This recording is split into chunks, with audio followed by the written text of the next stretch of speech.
Good afternoon, everyone, and welcome to this next session of our Scotland Lunch and Learn webinars. I'm delighted to have folk joining today, and I think more might join during the course of the afternoon. So this is a webinar hosted through the Royal College of Pathologists. My name is Charu Chopra. I'm a consultant immunologist based in Edinburgh, and I'm also the chair of the Scotland Regional Council of the Royal College of Pathologists. So today's webinar will last about an hour, and we are going to record this session so that those who want to view it later can do so. It'll be put on the website in a couple of weeks' time or so, and Jess will let you know of that once it's ready.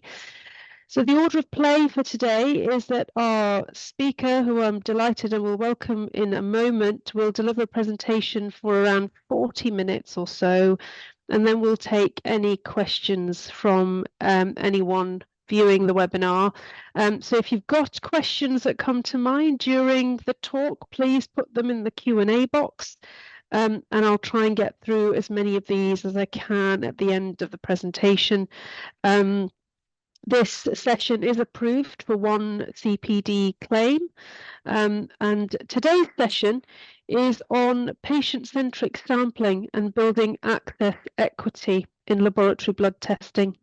And I'm delighted to welcome our speaker who's kindly given us their time today, Dr. Karen Perkins. Karen's had a diverse career to date. She's been a postdoctoral research associate at the National Heart and Lung Institute in London. And she's been a leader at the Unilever R&D, working on projects focused on what it takes to be a healthy octogenarian and living healthy for longer. Karen's currently working as a principal clinical scientist at Morecambe Hospital NHS Trust since around 2020. She's got a special interest in capillary sampling and enabling access to blood tests to underserved populations, which we're delighted to hear more about today. So without further ado, I'm going to hand over to Karen if you want to present your slides, and I'll now hand over to you. Thanks, Charu. Thanks for inviting me north of the virtual border. Morecambe Bay is this little corner of northwest England. We're just south of Hadrian's Wall, really, Cumbria down here. Very similar geography to parts of Scotland with the valleys and hills and lakes that we have in the Lake District. So Morecambe Bay serves the south side of Cumbria and the north of Lancashire as well. So it's quite a wide geography with a very sparse population. So, like I say, not dissimilar to many parts of Scotland. So we face similar challenges to accessing patients that you do. This is Eric Morecambe, which most of you will know, who famously was born in Morecambe and changed his name to represent the town as well. So we have a nice statue of him there to make us laugh every day. So I want to start off with a quote that I came across in the BMJ from 2014, and it's from a consultant urologist as well, which kind of surprised me. So, because I'm not sure they do much phlebotomy, but it's a really great quote. And I can recommend you go and read this little blog as well. I think it's still on the website. Blood taking is so much more than phlebotomy. It's so much more than the mere act of putting a needle in a patient's arm. It's so much more than filling up a syringe with the most wondrous liquid that will ever be created. It's so much more than filling out a form and requesting an order for someone else to carry out. That really spoke to me. Although I'm a clinical scientist and I stay in the lab and I tend not to go near patients if I can help it, everything we do in the lab, we are always taught this. Behind every blood tube, there is a story.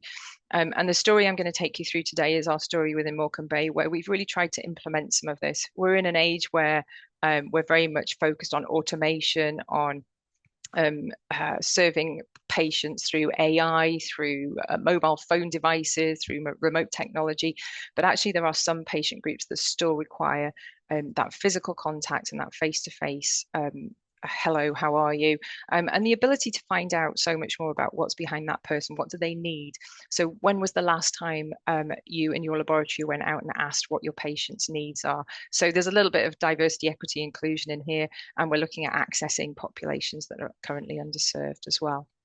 So blood tubes have changed a lot in the recent years, and I've just captured on this one slide some of the more popular devices and some of the very, very new devices that are coming on the market. A lot of them are either finger prick devices, little capillary sampling, capillary draw samples, dried blood spot cards would come on here. Some of you will be familiar with some of the VAMS technology, the wet collections and dry collections that you can do. And there are several now upper arm devices that are out on the market that some clinical laboratories are now using routinely as well. And these collect capillary blood samples, not venous samples. So blood is slightly different, possibly. It's a much smaller sample than we're used to dealing with. So it's a very different scenario for us in a blood sciences laboratory to try and embrace this new technology that's coming through. So nothing is more important than a face-to-face interaction and really thinking about reasonable adjustments when it comes to our population with learning disabilities. And in 2010, the Equality Act stated that reasonable adjustments should be there to help people with learning disabilities to use our phlebotomy services. And that was quite a long time ago now, wasn't it? So subsequent to that, we've had SIPOLD, confidential inquiry into deaths of people with learning disabilities. And these have highlighted where the problems are for patients with LD to access blood tests and the impact that it has when they don't have these diagnostic investigations carried out as well. And this still happens. So reasonable adjustment in this period of time involved things like restraint, desensitization, so building trust with that patient, working so you can hold their hand, so you could touch their arm, make sure they feel comfortable with a tourniquet on, practicing distraction techniques, and ultimately general anesthetic if that doesn't work, and sedation, which is quite severe, really. So I'll start off with a success story that we've got here. This is Abby. And she's one of our patients who's been using one of these upper arm capillary devices. And I'll talk more about this as we go along. So Abby is a 15-year-old girl with Down syndrome and learning disabilities, and she'd not been able to give a blood sample for quite some time. She needs her thyroxine dose checking every now and then, UNEs, LFTs, the routine blood test, HbA1c that you would do for routine health checks, annual health checks on patients as they get older as well. She'd not been able to do that. They'd spent hours and hours. Mum was beside herself. We just can't get a blood sample out of her. She's so stressed about it. It's so traumatic for all of us. So not just the patient, but the carers around that patient are impacted as well. And sometimes as well, the healthcare professional. Our learning disability nurse team they're a really great bunch of people, and they do really take it personally if they can't get a blood sample with some ease out of a patient at the end of the day. So Abby came in and we managed, you can see here the tap device on her arm. So someone who's so needle phobic and has had so many difficult times with just routine phlebotomy. Abby sat here very happily and was happy to have her picture used in this as well. And she actually said it was great fun. So her mum said Abby's talked about TAP today, saying it was great fun. And as she went back to school after this appointment and showed her arm to her friends and told them all about what had happened. And mum was so delighted with this. She thanked everybody for doing this. I'll talk a little bit about funding as we go along. But the bottom line was, she said, you have changed our lives. And that's really quite impactful. We have quite a few patients and carer groups coming back with us with these types of quotes. So clearly we're doing something right here. But let me take you through a bit more about what it is that we've done. So we've used this device called touch activated phlebotomy, or TAP. And this is made by Your Bio Health, a company based in the States. It's slightly different to the other upper arm devices you might have come across in that it has a little micro ring of fibrous needles. So these are about the width of a hair, and they're arranged in a little ring here. And it was originally designed to inject dye into a patient's arm, sort of bioreactive dye, so they could see if antibody levels were changing. Some very weird clinical trial they were doing, and subsequently it was realized they could use it for other applications.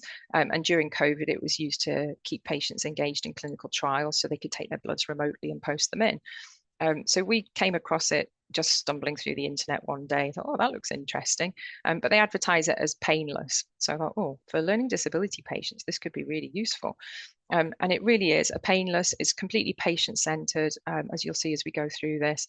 And ultimately, it reduces anxiety for both the carers and the patient themselves when they have their routine blood appointments.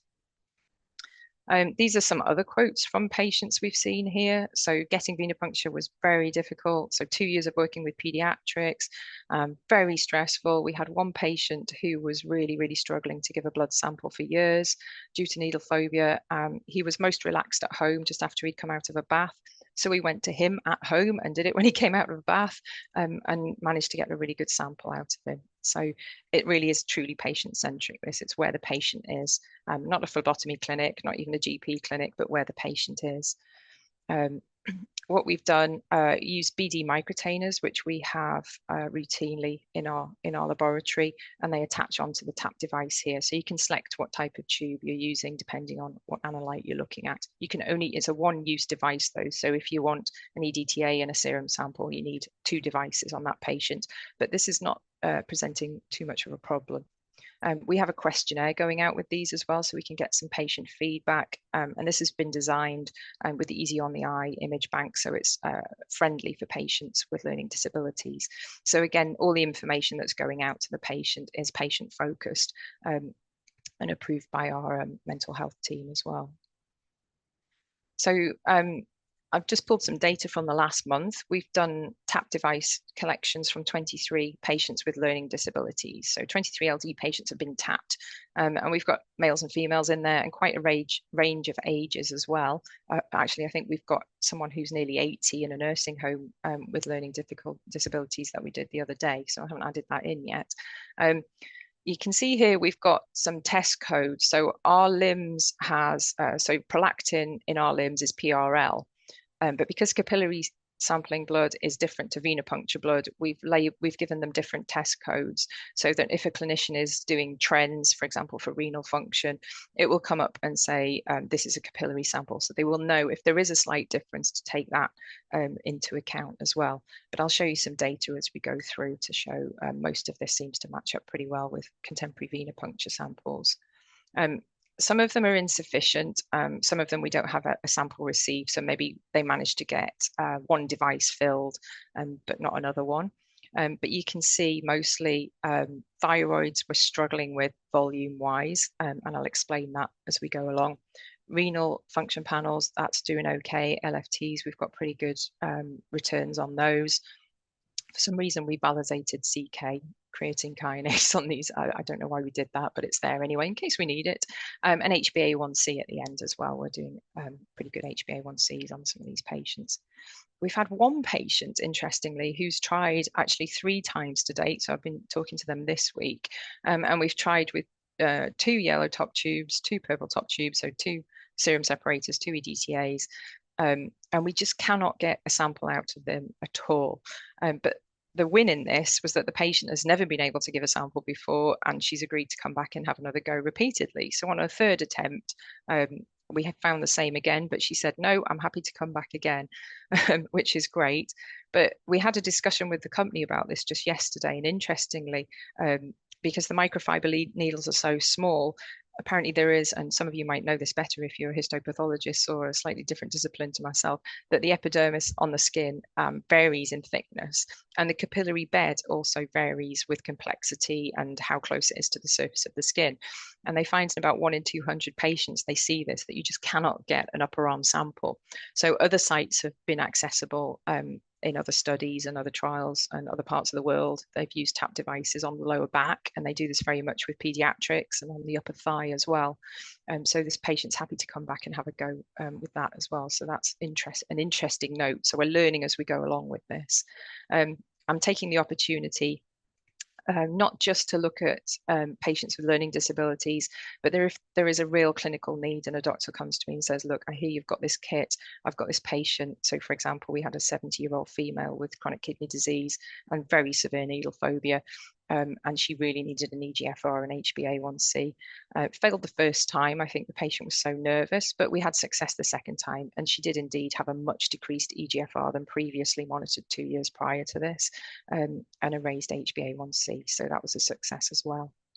Of the patients we've done this month, 10 of them have never or only at acute hospital admission given a blood sample before. So they've had to have quite severe something very wrong with them to give a blood sample, or just never been able to give one.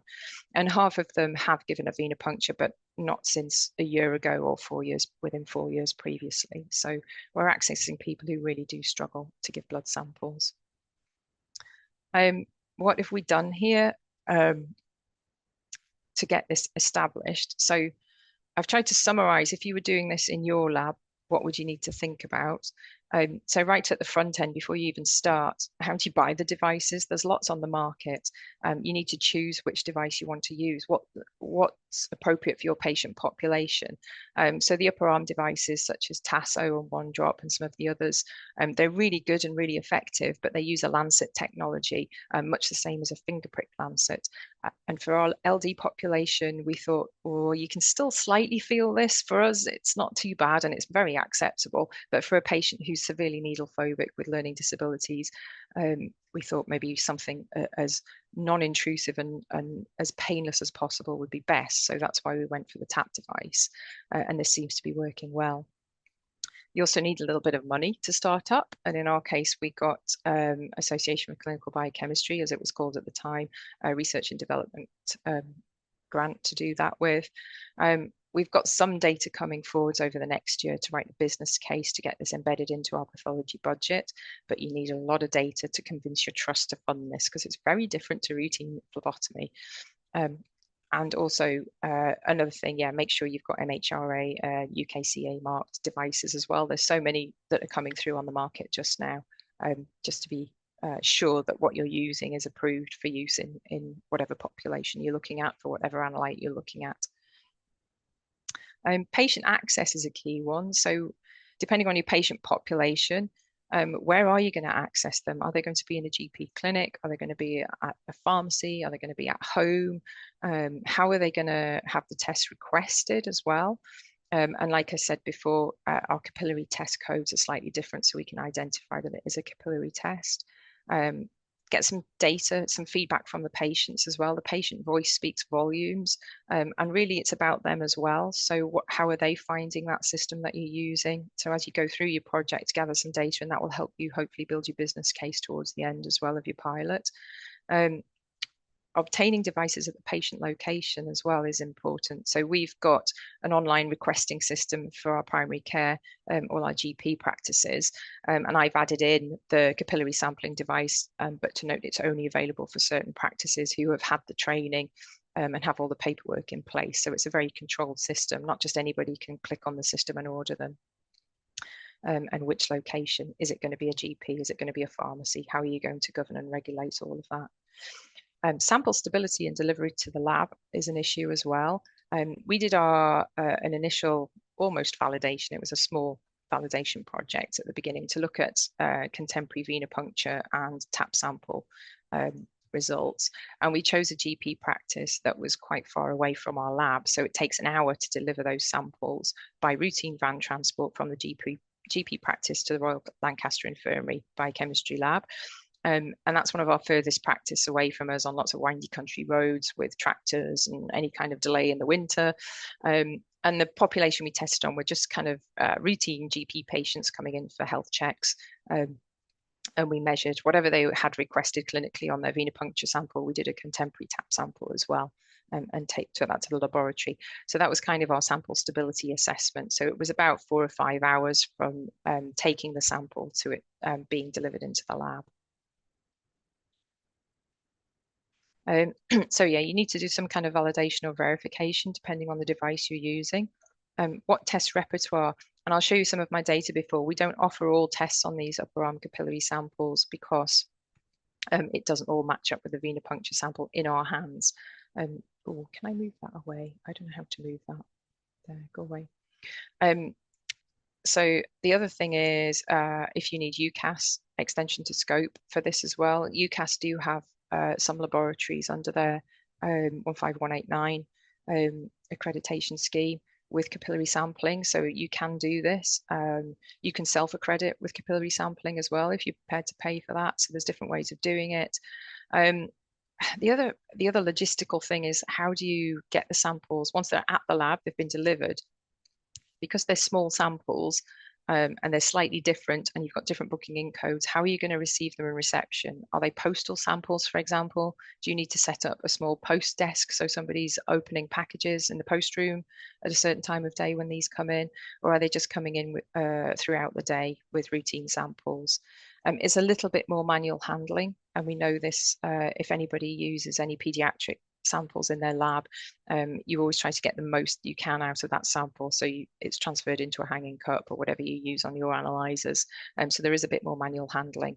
We don't have an auto analyzer yet, but they're coming down the pipeline that handles capillary samples. Someone listening might have some information in Scotland. I don't know if anyone's doing anything like that yet. And of course, you need an SOP as well for all the lab staff, so that you know what you're doing. You need some data to show that you've validated it all on your analyzers in your hands, and that you're happy and comfortable that those results are safe to go out. And result reporting. So we've put a comment on ours, note this is a capillary sample, please interpret according to the clinical picture, because it is different to a venipuncture sample. While a lot of the analytes match up very well with venipuncture, I think it's always wise to state this is a different type of sample to our routine method.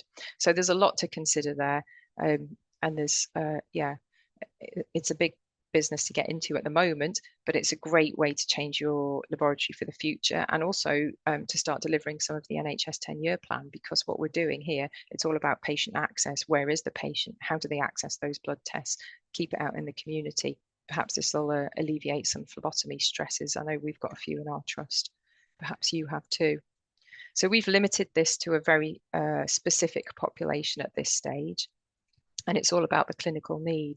So in our GP system, we've got a patient who requires an annual health check, and they also have a reasonable adjustment digital flag against them.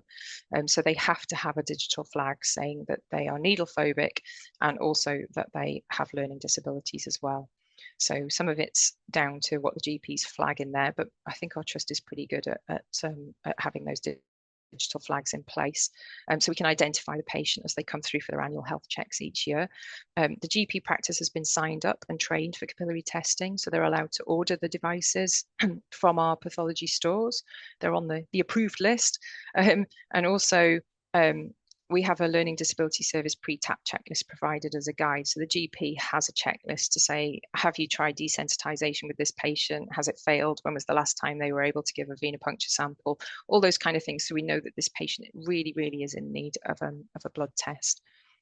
And that's limiting the number of tap devices we need to buy then for the year. And also we're really focusing on the patients that are very much struggling to get routine health checks.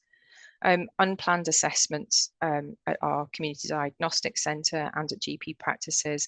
I've given like a buffer batch of tap devices to each practice that's been trained. So if they have a patient who turns up and is poorly but has the digital flag in place, they don't have to go through the whole process of identifying them on the learning disabilities register and calling them in for routine health checks.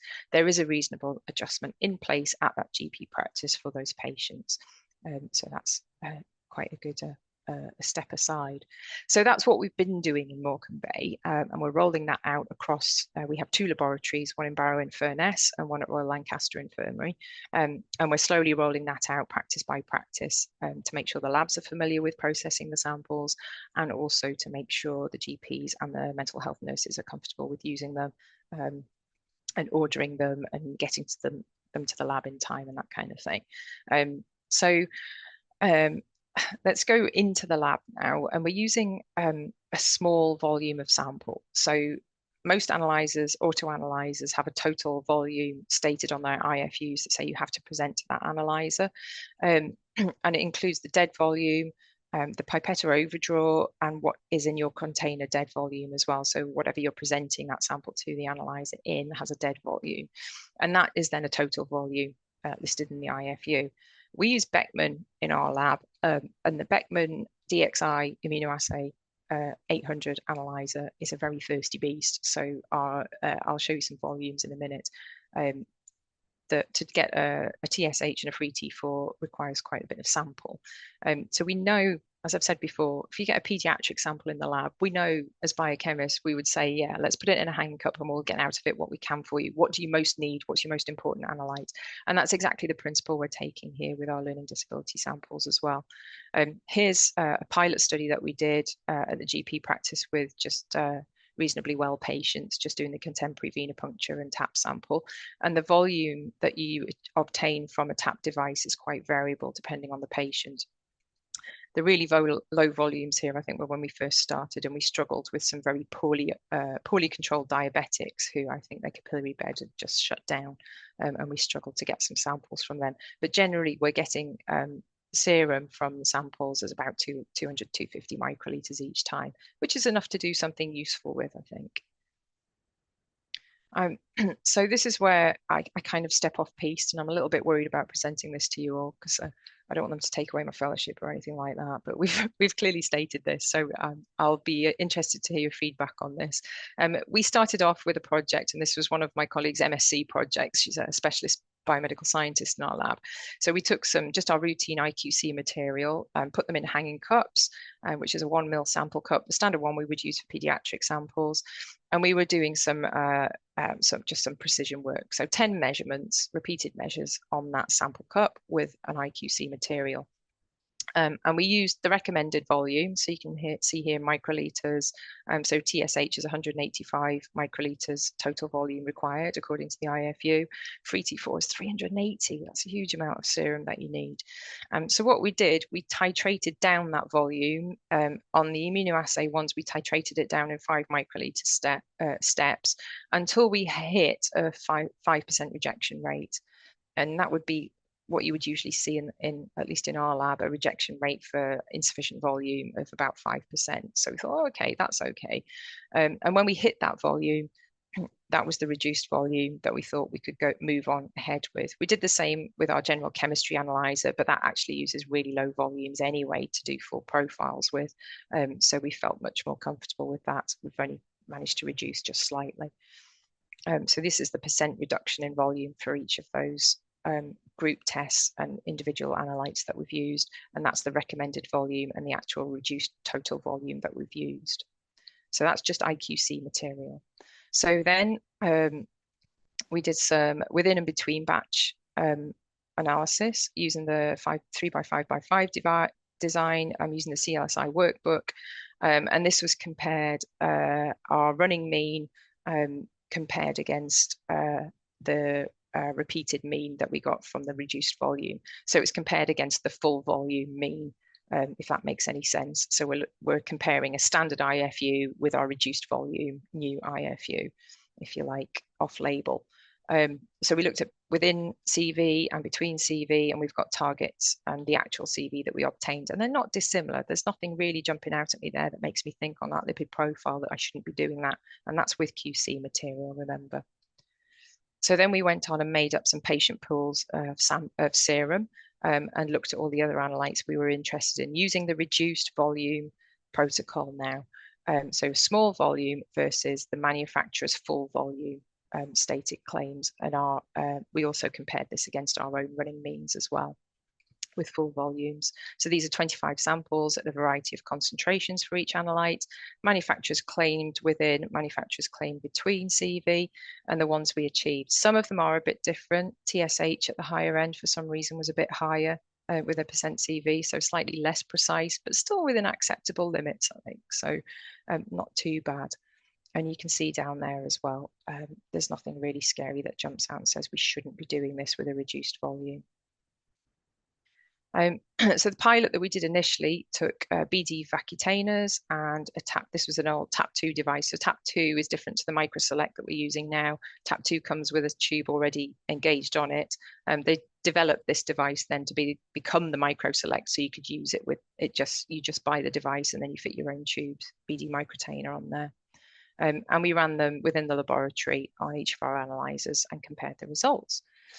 So just to display a few of them, I'm not going to take you through all of them because that's boring, but just the key ones here. Oops, sorry. So sodium looks pretty good here. We've only got 32 samples. So while we did about, I think it was about 70 patients, we could only request tests that had already clinically been requested on the venipuncture. So we had ethics approval for this, but the limitation was only certain patients had certain analytes, so we couldn't do the full 60 or 70 patients for each one. So 32 patients had sodiums done, and the comparison between venipuncture and the tap collection was very tight. That looks good. Potassium was not. I wondered if this was due to hemolysis, but we actually only had one hemolyzed sample out of about 74 that we collected, and we had 31 requests for potassium. But there was a positive bias on this, so maybe that's a capillary thing. I think a few other publications have seen similar things, so we decided not to offer potassium as part of a renal profile. And in LD patients, perhaps it's not critical. It's maybe more the EGFR that you're keen to monitor for medication monitoring, and creatinine seems to perform very well with the tap device and standard venipuncture. Albumin looks a bit squiffy, and we've got a couple of outliers here. I've only got 20 in this group, but interestingly, adjusted calcium smoothed out with a very slight negative bias that didn't seem to be clinically relevant. So that was useful to know. It would be nice to get some more data to bump that up a bit. Lipid profile looked great. TSH and prolactin also we were quite happy with. I went a bit overboard with this. There's a really good paper by Noanko et al. That came out in 2021 where they compared fingerprick capillary samples with contemporary venipunctures. And they used this really nice sort of a scoring method of usability or acceptability of their venipuncture samples. So it involves a two-tailed P test, your Pearson's or your Spearman's correlation, and your mean difference on your Almond-Bland plots. And also this is the reference change value. So how much has to change by to be clinically relevant. And you score each of these. And if you get 3, it's acceptable. 2, maybe you would just use it for monitoring and not diagnosis. You can see here potassium didn't score anything on here. So another reason why we decided not to use it. However, my data set is not massive on here. So this was just like a theoretical exercise on this data set to just really support what we were seeing. And I think most of them scored 3s. Albumin scored 1s, but I don't understand really why adjusted calcium performed a little bit better than that. So we're still, I think we need a bigger data set for that one to decide that. So I think a couple of other papers have used this method of clinical acceptability for capillary sampling as well. I think it's a nice tight way of displaying all your data and making sure what you're doing is correct. So our service improvement project, as I've said, it was end-to-end testing with a priority test request form, which I'll show you in a bit. So the GP could request the test electronically. They can request the devices electronically and they're delivered out to the practice. And they can call the patient in if they were on the LD register and they have the digital flags available. So we did a little pilot service improvement project with 19 patients who had a very broad spectrum of learning disabilities and disorders. It was GP and learning disability nurse supervised at the surgery. We had only 1 out of 19 patients abandoned the attempt to tap because she passed out. And we had some feedback. 13 out of 19 reported they would have had it done again. So that was really promising. The request form we have looks like this. So we have limited availability. Please note we're unable to offer potassium by this method. And we have a little box here that the GP or the nurse can tick to say what do they really want. So we have a few of the Downs patients, they haven't had a thyroid function test done for a while. They'll put a number 1 here. They might want a prolactin if they're on antipsychotics. So a 1 goes there, 2 in a renal profile, that kind of thing. I need to block out these because recently we've been getting people asking for a full blood count. And we cannot give a full blood count on these devices, partly because we haven't done the verification work, and partly because when we tried it in the lab just on ourselves, the blood flow from the tap device is very slow. So by the time it hits the EDTA, it's already started to clot. So I'm not hopeful for full blood count from these devices just yet, but the company are working on that. So another positive outcome from those 19 patients, we found 1 with hypercholesterolemia, 1 with a hyperglycemia and elevated HbA1c, and 2 hypothyroid patients. They were Downs patients who had not had their thyroxine checked for quite some time. So just out of 19 patients already, we had 4 that we could really help out there. This is the team that helped with that project. Joe was the BMS who did all the validation work in the lab. Tom is our LD GP out at Kirby Lonsdale practice, which was the one we did the initial verification work with. Julia and Sarah were involved in the pilot study, the end-to-end requesting and reporting. Pat worked for Your Biohealth, and she helped us with training practices to use TAP, which is not much to it, but she's really good at just chivying everyone along with the project. And Andrew is our consultant clinical scientist, and he keeps me in order while I'm doing all of this. So just to finish up a bit, there's lots of microsampling projects out there.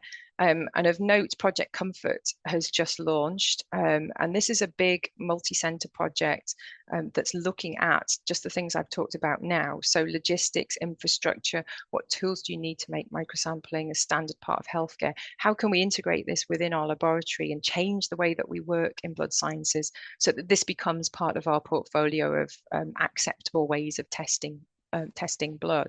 I think there's a step change now into the way we deliver blood sciences, and we definitely need to think more outside the hospital and GP practice.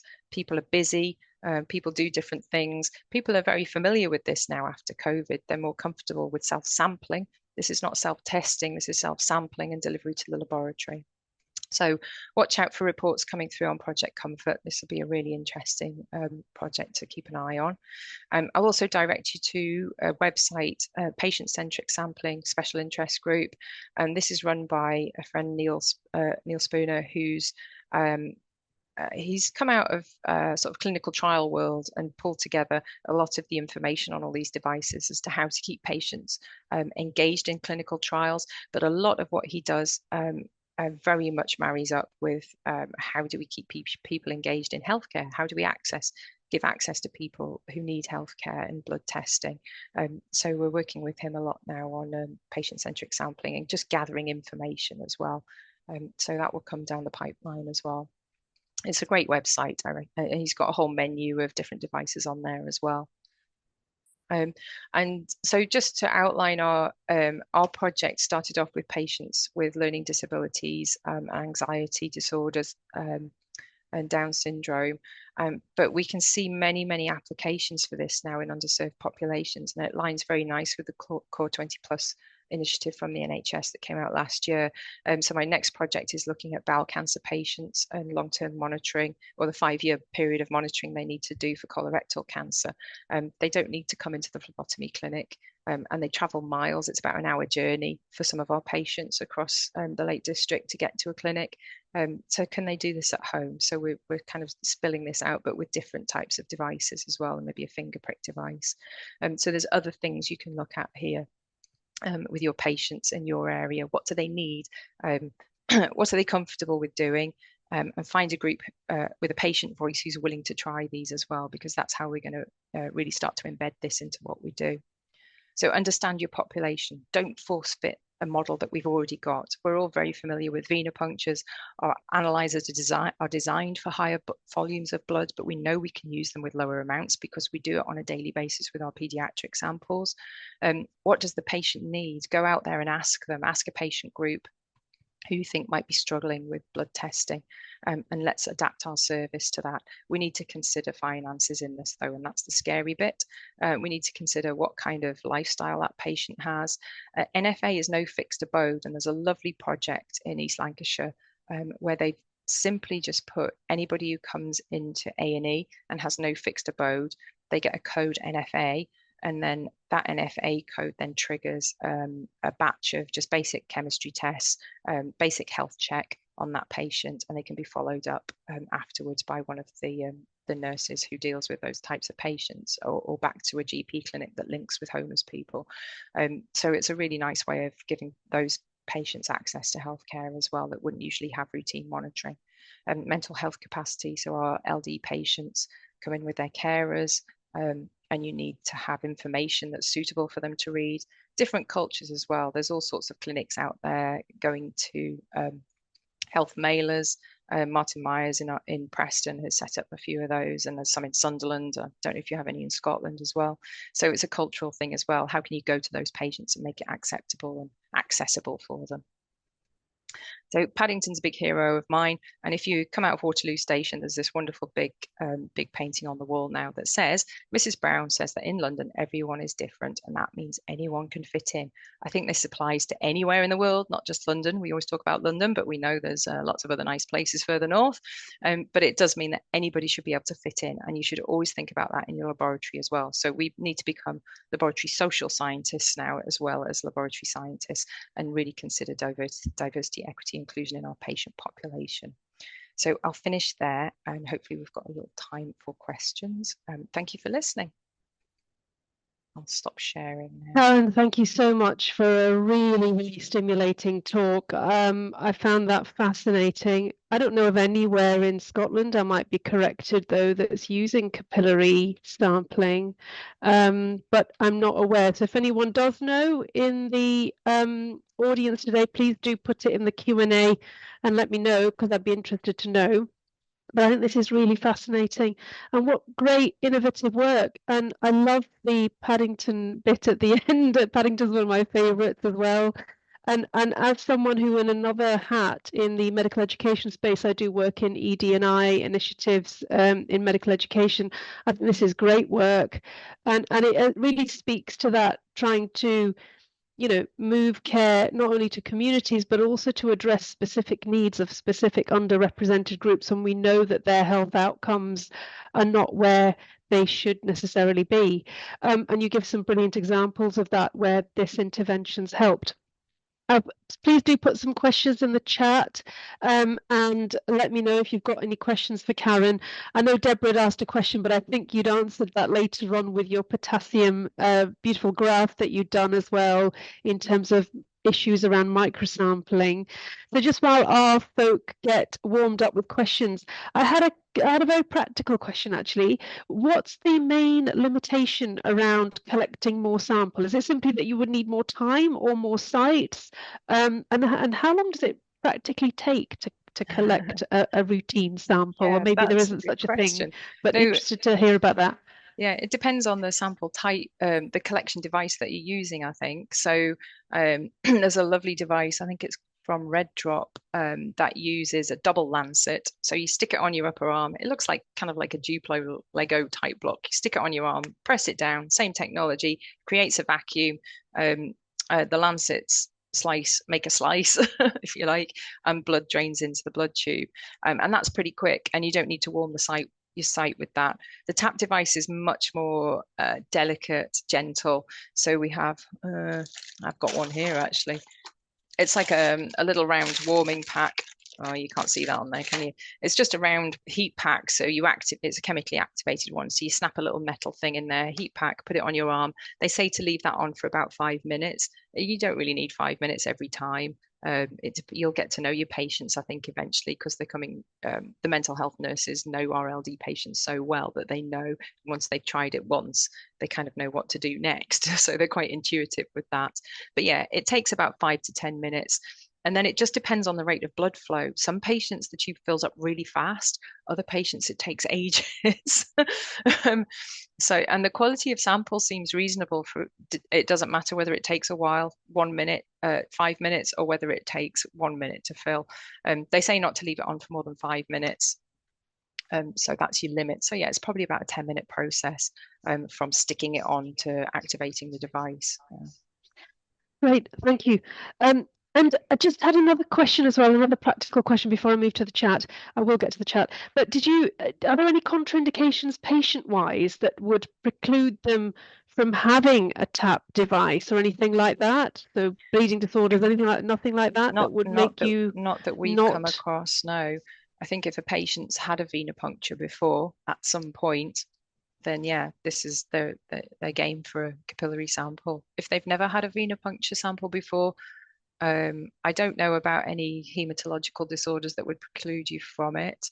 I think you would have to do a study, because this is, there is quite a bit of data out there now, but again, in specific patient groups, there's not so much data out there, and definitely not in real world settings. So a lot of the data has been done in a very clean cut kind of way, whereas ours was kind of grubby, and we did it, let's take it out to the GP practice, let's take it out to a patient home and see how it fares like that.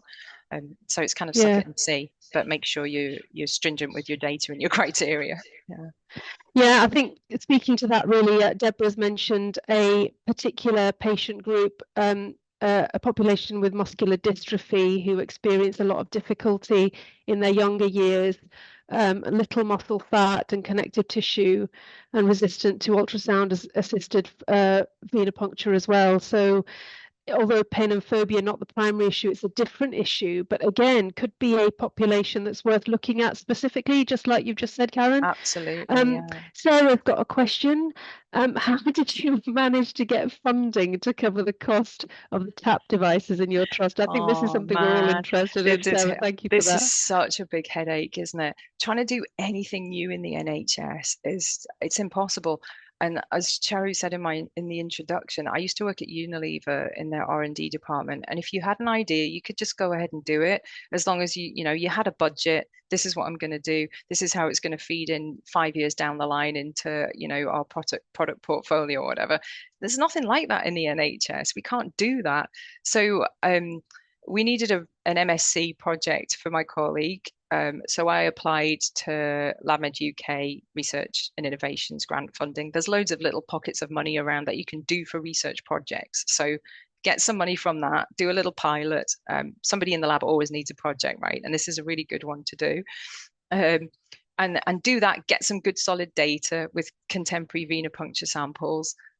Even if it's just 20 or 30 samples, it's going to look like it works, I think. And at this stage, there is so much data out there on each device that you can think, well, yeah, this probably is going to work.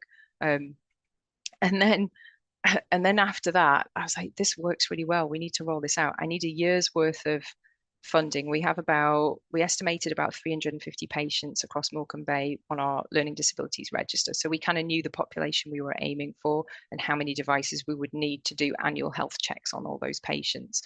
And then I asked our department, they said, no, we're having to cut back. We can't do this. I said, but this is great. And it's going to save clinic time, general anesthetic time, long-term disease time. But how do you put a price on that?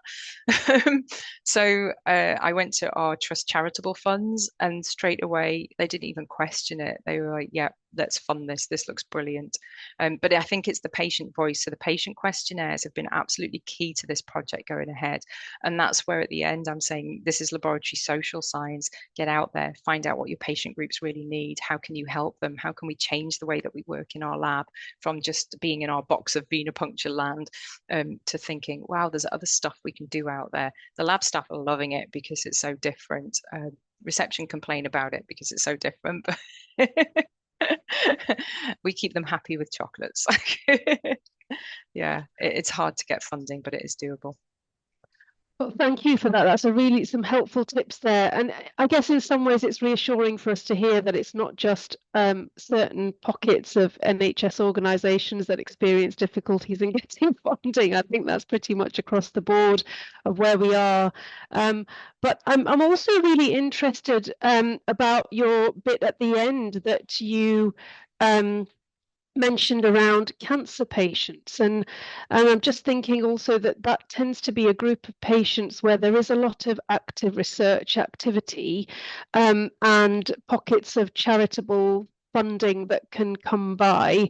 Have you got any preliminary things about that project? Because I'm quite interested. We have a huge bowel cancer unit here in Edinburgh, so it'd be really interesting to know if you've got anything preliminarily for that. I don't have anything I could share with you just yet. But there was a paper recently published, I think it was in JALM, Ravi Sodar and Tim Woolley's group from InUV Diagnostics, where they've used, I think it was finger prick to look at PSA. So prostate cancer, very similar scenario. They don't need to be in a clinic having their blood taken. They could do that at home and send in for a PSA, right? And colorectal cancer patients, very similar. So we're looking at, it's a new device that's not commercially available yet. And we're just about to start it actually. So we're at the very beginning of it. But I did approach Cancer Alliance for funding for that one, and that was successful. So. And really, it's peanuts for them. So on the list of Cancer Alliance funding, they have big, like scanner imaging projects that are hundreds of thousands of pounds. And then at the bottom, there's capillary sampling project, £1,100. So it's kind of cheap in the scheme of things, so it's worth a shot. I think the other places worth trying are some of the patient charity groups as well. The patients are very keen themselves and they will support you no end. I've had so much wonderful feedback from carers of our LD patients, just cheering us on to do this. And I think building a patient voice around this, to build it nationally as well, I think would be great as a reasonable adjustment for LD patients. That's the name going forward. Absolutely. I mean, just anecdotally from my own clinics, it is really traumatic for patients to have multiple attempts at venipuncture. And also post-cancer patients who have chemotherapy, their veins are totally disappeared. Yeah. I actually had a patient where her mum and dad had to restrain her every time she had blood tests. It was absolutely Yeah. awful. So actually, I think this would be amazing Yeah. We did do, to get that, because otherwise um, you're looking at some form of sedation, yeah, having yeah. ultrasound guidance or anything like that, which It's again risky, it's is not expensive. patient-centric at Yeah. all, is it? We had an opportunistic patient we did, a cancer patient, a breast cancer patient on chemotherapy, veins completely just not accessible anymore. And the only place accessible was on her foot, which was very painful. And she would only let Tom, our GP, do this because she knows him and she trusts him. And she really needed her next round of chemotherapy, needed an EGFR. We couldn't do a full blood count, unfortunately, because the tap was not validated for that. But she did let Tom have a go with a tap on her arm, and we got a successful EGFR straight away, and she absolutely loved it. So, yeah. That's really interesting. And yeah, I can immediately see how that would be, really, really helpful for a lot of patients. And as an immunologist, I'm immediately thinking about sort of immunology tests, because these are, antibodies tend to be very stable analytes, and you don't need very much at all to run the assays. So again, I'm just thinking whether there are applications there as well, which would just make it so much easier. I know a lot of our patients have had to go down the route of having long-term portacaths Mm. even for treatment, but also for regular phlebotomy, and some of that could be Yeah. allayed through that too. Yeah. Another question, it's hard to see how an NHS lab could support processing a high volume of these samples due to the increased manual handling and aliquoting that they require. Do you think in Scotland we should be pushing for a single Scottish NHS lab linked site that processes a high volume of these through specific workflow, assuming IT issues like sample transport and getting results into the correct DPR can all be resolved? Sarah's Wow. clearly thought a lot about this. Yeah, someone's already set that up. If that's a private company you're setting up, should I send you my CV? Yeah, you can have an immunologist thrown in there as well for free if Yeah, you it's a like, neat Sarah, concept. Yeah, it's difficult, but there are some labs. So Tim McDonald's lab down at Exeter, he's already running part of his laboratory as a postal at-home health check kind of thing. It's working very well. Um, Tim Woolley at InUV Diagnostics has his whole setup is about postal sampling. So his whole laboratory is set up for that. So it's a good example of where it can work postal wise. There are other laboratories dotted around that are doing postal samples. It could be easy just to drop off at a pharmacy and have it delivered in. It doesn't have to be dropped. It doesn't have to be posted in. And we all know the temperature fluctuations in the north of England, particularly in the winter time. Not necessarily the summertime, but definitely sub-zero in the winter. Do we want something hanging around in a post box overnight when it's 15 below? So there's all sorts of stability considerations to take into place, first of all, before you design where your laboratory is going to be or how are you going to do the analysis. But this is all coming down the pipeline, and Project Comfort is designed to address all of those issues in many different laboratory settings across the world. So that's going to be an exciting piece of work going on this year. Really interesting. And yeah, and Jenny's just said as well that this could be really helpful for some inpatients too, because actually they would get absolutely fed up with the number of blood tests that they're having, and a lot of them have very difficult venous access, especially in our care of the elderly wards And and things like that. Has it pediatrics. been done in inpatients? Yeah, I think there's a group in Oxford are using devices on pediatrics, the TAP device specifically.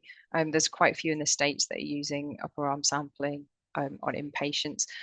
I would like to have the tap device available as a reasonable adjustment for inpatients within our trust as well. That's the next step for this. So if you are admitted acutely, there is something on the shelf or in our phlebotomy toolbox that we can use on patients who are very needle phobic and or have learning disabilities, and we can still offer at least an EGFR or you're looking for an AKI flag or something like that, and some critical biochemistry there, but just not a potassium at this stage. But there are other devices out there. So. Thank you. That's really interesting. I don't have any more questions in the chat at the moment that I can see. There's a question about CME attendance certificate, but you can self-accredit for that. So that should be fine. We've put that on the website that it's self-accreditable. If there's no more questions, I'm going to actually thank Karen so much for your time. That was really interesting. And I do think no one's put in the Q&A that this is up and running and I've totally missed it while I've been here.